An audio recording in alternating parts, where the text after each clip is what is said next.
ಶಿಲ್ಪಕಲೆಗಳ ತವರೂರು ಆಗಿರುವ ಹಾಸನ ಜಿಲ್ಲೆ ಎಲ್ಲೆಡೆ ತನ್ನದೇ ಆದ ಹೆಸರನ್ನು ಮಾಡಿದ್ದು, ಇಂತಹ ಜಿಲ್ಲೆಯ ಬಗ್ಗೆ ಸಾಮಾಜಿಕ ಜಾಲತಾಣದಲ್ಲಿ ವೈಯಕ್ತಿಕ ವಿಚಾರಗಳ ಟ್ರೋಲ್ ವಿಡಿಯೋ ಮತ್ತು ಸಂದೇಶವನ್ನು ರವಾನೆ ಮಾಡುವ ಮೂಲಕ ಹಾಸನಕ್ಕೆ ಕಳಂಕ ತರುವ ಕೆಲಸ ಮಾಡಲಾಗುತ್ತಿದ್ದು, ಕೂಡಲೇ ನಿಲ್ಲಿಸುವಂತೆ ಕನ್ನಡ ಪರ ಹೋರಾಟಗಾರ ಬಾಳ್ಳು ಗೋಪಾಲ್ ಮನವಿ ಮಾಡಿ ಖಡಕ್ ಎಚ್ಚರಿಕೆ ಕೊಟ್ಟರು.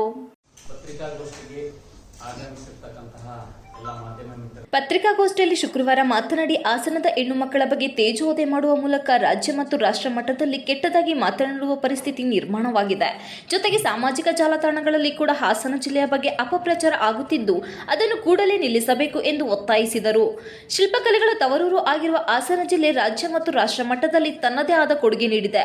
ರಾಜಕೀಯವಾಗಿ ಕಲೆ, ಸಾಹಿತ್ಯ, ಸಂಗೀತ ಕ್ಷೇತ್ರಕ್ಕೆ ಕೂಡ ಅನೇಕ ಕೊಡುಗೆಗಳನ್ನು ನೀಡಿದ್ದು, ಇಂತಹ ಜಿಲ್ಲೆಯ ಬಗ್ಗೆ ಹಾಗೂ ಜಿಲ್ಲೆಯ ಹೆಣ್ಣು ಮಕ್ಕಳ ಬಗ್ಗೆ ಅಪಪ್ರಚಾರ ಮಾಡಿದರೆ ಮುಂದಿನ ದಿನಗಳಲ್ಲಿ ಅಂತವರ ವಿರುದ್ಧ ಸೈಬರ್ ಕ್ರೈಂ ಪೊಲೀಸ್ ಠಾಣೆ ದೂರು ನೀಡಿ ಕಾನೂನು ಹೋರಾಟ ಮಾಡುವುದಾಗಿ ಎಚ್ಚರಿಸಿದರು. ಯಾರೋ ಒಬ್ಬರು ಮಾಡಿದ ತಪ್ಪಿನಿಂದ ಹಾಸನದ ಮಹಿಳೆಯರಿಗೆ ಮುಜುಗರ ಆಗುತ್ತಿದೆ ಎಂದರು. ಮಕ್ಕಳ ಮನಸ್ಸಿನ ಮೇಲೆ ಕೂಡ ಪರಿಣಾಮ ಬೀರುತ್ತಿದ್ದು, ಹಾಸನದ ಹೆಣ್ಣು ಮಕ್ಕಳ ವಿವಾಹದ ಬಗ್ಗೆ ಕೂಡ ದುಷ್ಪರಿಣಾಮ ಬೀರಲಿದೆ.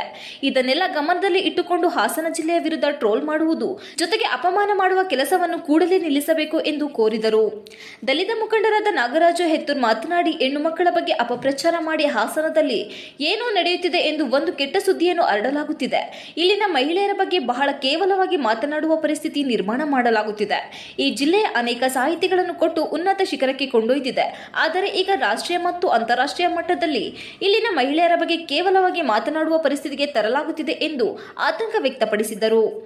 ಇಂತಹ ವಿಚಾರದಲ್ಲಿ ಸೂಕ್ಷ್ಮವಾಗಿ ಯೋಚಿಸಿ ಸಾಮಾನ್ಯ ಪ್ರಜೆಯಾಗಿ ಪ್ರಜ್ಞಾವಂತರಾಗಿ ಇನ್ನು ಮುಂದೆ ಯಾರು ಅಸಭ್ಯ ರೀತಿಯ ವಿಡಿಯೋ ಹಾಕುವುದು ಹಾಗೂ ಹಾಸನವನ್ನು ಹಾಸ್ಯದ ರೀತಿ ರೀಲ್ಸ್ ಮಾಡುವುದು ನಿಲ್ಲಿಸಬೇಕು ಎಂದರು. ಚಲನಚಿತ್ರ ನಟ, ನಿರ್ಮಾಪಕ ಹಾಗೂ ಲೇಖಕರಾದ ಬನವಾಸಿ ಮಂಜು ಮಾತನಾಡಿ, ಇತ್ತೀಚೆಗೆ ನಡೆದ ಪ್ರಕರಣದ ನಂತರ ಹಾಸನವನ್ನು ಸಾಮಾಜಿಕ ಜಾಲತಾಣದಲ್ಲಿ ಕೆಟ್ಟ ರೀತಿಯಲ್ಲಿ ಟ್ರೋಲ್ ಮಾಡಲಾಗುತ್ತಿದೆ. ಇದರಿಂದ ಹಾಸನವನ್ನು ಒಂದು ಕಳಂಕಿತ ಪ್ರದೇಶ ಎನ್ನುವ ಭಾವನೆ ಭರಿಸಲಾಗುತ್ತಿದೆ.